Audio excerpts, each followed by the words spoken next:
Greetings, it is I, Tantus Naravan Dracovin, Lord and Emperor of the Dracovin Empire, and welcome. It is time to continue our discussion on Advanced Dungeons & Dragons, AD&D.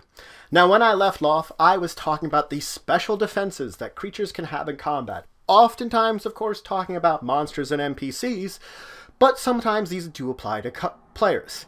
Now I'm going to talk about one that rarely, if ever, applies to players: magical resistance. Creatures with magical resistance are oftentimes unaffected by spells and magic. They effectively resist it. This can also be on magic items. So magic items and monsters that have magical resistance, it's harder for magic to affect them. It is very rare that you find creatures that are almost completely immune to magic, but they do exist. More often than not, they're creatures that come from a place that has a lot of magical energy to begin with. And being there has made it that they've got a level of resistance to magic in general that you have to overcome when affecting them.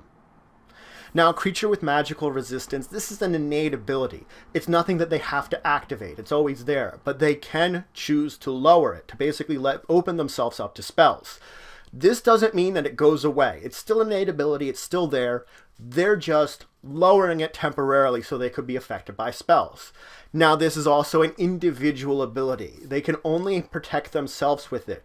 There are extremely rare examples of creatures that can share their magical resistance, but they are extreme exceptions to the rule. Traditionally, most creatures with magical resistance, it's only for them.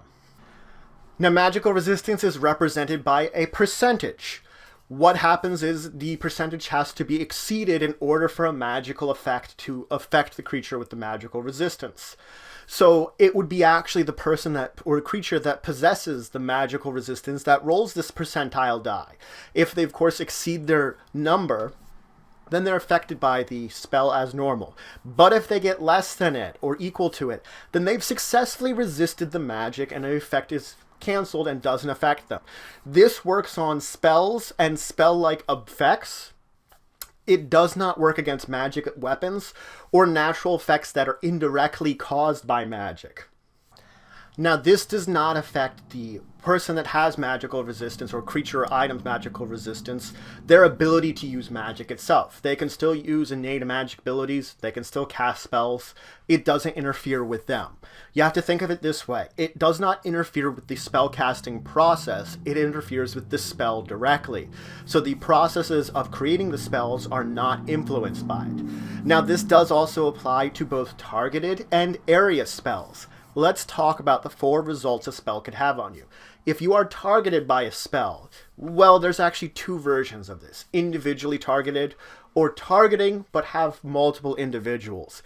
Both work approximately the same. If I'm an individual target and I successfully resist the spell, it has no effect on me. It's as if it was never cast on me. The spell is cast, it's used up by its caster, nothing happens to me. On the other hand, if I'm part of a chain of people being targeted, I personally am not affected. I am being excluded from this. The rest of them, they're getting targeted just like they would have anyway, but the spell hits me but does nothing. It's similar to what can happen in an area effect. If I'm within an area and successfully resist the magic, I'm unaffected by it. Fire could be dancing around me, but if it's all magical fire, it's not affecting me. It's affecting the area, maybe affecting other folks in that area, just not me. Now, for in-place spells, which are spells that you sort of place down in an area and they are there. When a person with magical resistance would interact with a in-place area, they get their resistance check. This doesn't always occur, though. A lot of in-area effects are very specific abilities which might not affect the person that's going in there. It's going to be your DM's prerogative, their call, whether your person will have to worry about being affected by it. If you're entering an area that would be repelling evil and you're evil, well then you're going to be affected by it and you get your check. And then if you successfully roll your magical resistance, you can pass through that area just fine, you're not affected by it. You might not have to do it, is the only thing.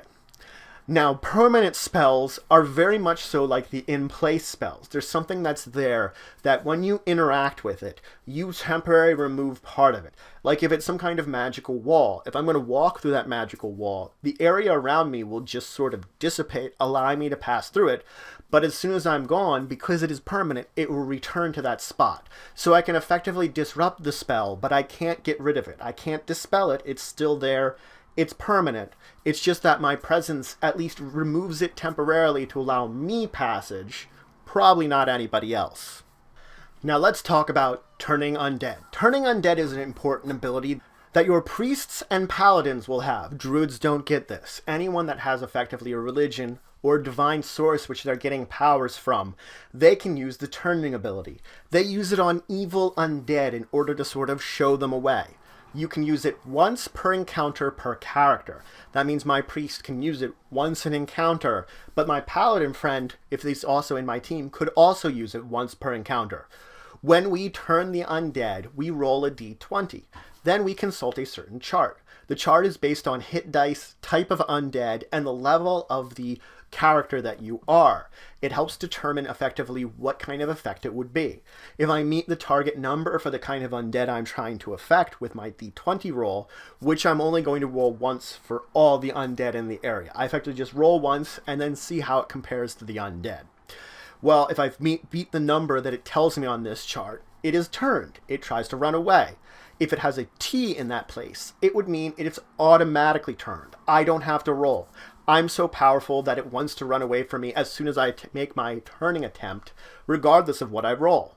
If it has a D there, that means I'm destroying it. I'm powerful enough to crush it away from existence, that my blinding holy energy causes it to disintegrate.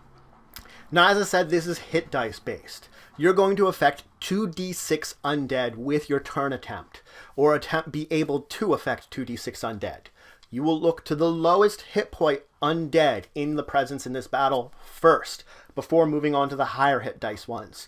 So out of my 2d6, if I only get 2, and there's 2 lower hit dice undead, I would target them first with my turning, rather than the higher hit dice ones. It goes lowest to highest. Now, if it's a commanded type undead, like a skeleton or a zombie that was given orders, they just run away from you as quick as they can, as fast as they can. On the other hand, they're trying to get out of your presence. On the other hand, if it's an intelligent type undead, it will withdraw away from you, but it can sort of at least try to keep in the area if it feels relatively safe and defensive, as long as it's at least 10 feet away from you. It will then try to hold back, kind of cowering. You could still move closer to it, but it will always try to withdraw away from you. If you force yourself within that 10 feet, then the turning effect is effectively broken. You've pushed yourself too close to them. They can't run away from you. They no longer will. They will turn to attack you. Now, an evil priest is able to use turning too, but it functions differently. Rather than causing an undead to flee or be destroyed, they attempt to take control of it. It works exactly the same way with the exactly same chart. Just if you've beaten the number or you get the T, it means that you've effectively gained control of the undead. You've gotten it under your control. And as I said, it's like normal for the other. Beating the number means I gain control of it. T means I automatically gain control of it. D means I've completely dominated it. It is willing to effectively die for me if it's an intelligent undead. It's willing to get rid of its existence and listen to every order I have, rather than just me manipulating it. Now, as an evil cleric, I can use turning on a paladin too. But because the paladin is a living creature, it doesn't function as well as it would against undead.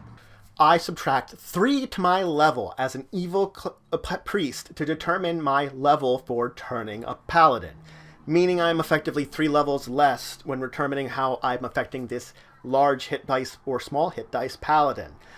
It makes it more difficult to affect them, that's for sure, but it doesn't mean it's not impossible if you roll really well on your turning check, of course.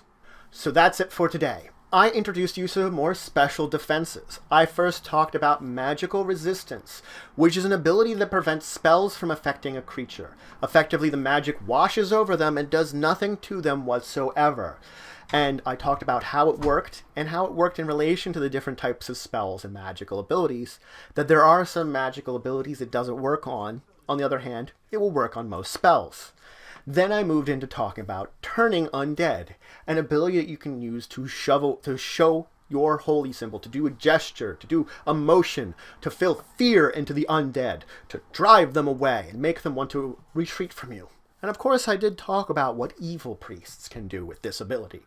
In the next episode, I'm going to talk about weapon immunity and, of course, morale, how much you want to stay into a fight. So if you have any questions, comments, anything you want to say, anything you think I left out, please leave in the comments below. Please like, share, and subscribe. It shows support with the channel, the Empire, and the work I do. If you want to show some extra support, you could always check out my Patreon, link to the description below. But regardless, until the next time, I bid you farewell.